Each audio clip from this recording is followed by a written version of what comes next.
జాతక చక్రాన్ని ఉపయోగించి మనకి గ్రహదోషాలు ఏమున్నాయో తెలియజేస్తారు. ఆ గ్రహదోషాలకు దానాలను చేయమని చెప్తూ ఉంటారు. దానం చేస్తే గ్రహదోషాలు తొలగిపోతాయా?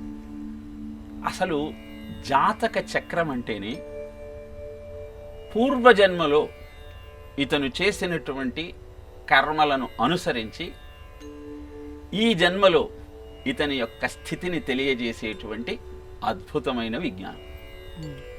ఇప్పుడు పూర్వజన్మలో నువ్వు చేసిన పాపపుణ్యాలను అనుసరించి ఈ జన్మలో నీ స్థితి ఏర్పడింది కనుక ఆ గ్రహస్థితిని అనుసరించి ఈ గ్రహదోషాలు ఏమిటో నువ్వు గుర్తించగలిగితే ఆ దోషాన్ని పోగొట్టుకోవాలి అంటే ఆ గ్రహాన్ని సంతుష్టపరచటం కోసం జపం చేయాలి.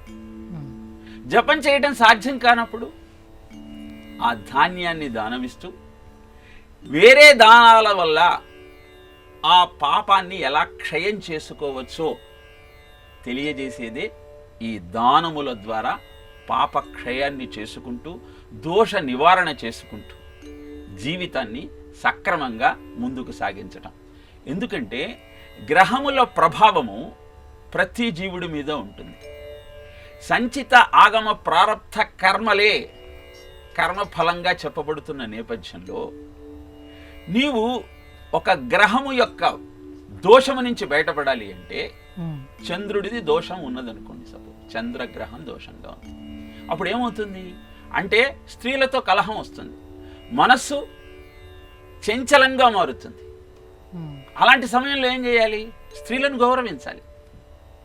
కేతుగ్రహం సరిగా లేదనుకోండి, మానసిక వ్యాధులు వచ్చే అవకాశం ఉంది.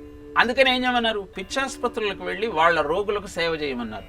అంటే ఈ జన్మలో నీకు ఈ దోషం కారణంగా ఈ స్థితి ఏర్పడింది, దాన్ని పోగొట్టుకోవాలి అంటే తదనుగుణమైనటువంటి కార్యక్రమాన్ని ఆచరిస్తూ సూర్యుడు గనక నీ జాతక చక్రంలో బలంగా లేకపోతే దోషంతో ఉంటే తండ్రితో వైరం వచ్చే అవకాశం ఉన్నది, దృఢమైన కాయం ఉండేటువంటి అవకాశం లేదు. అప్పుడు ఏం చేయాలి?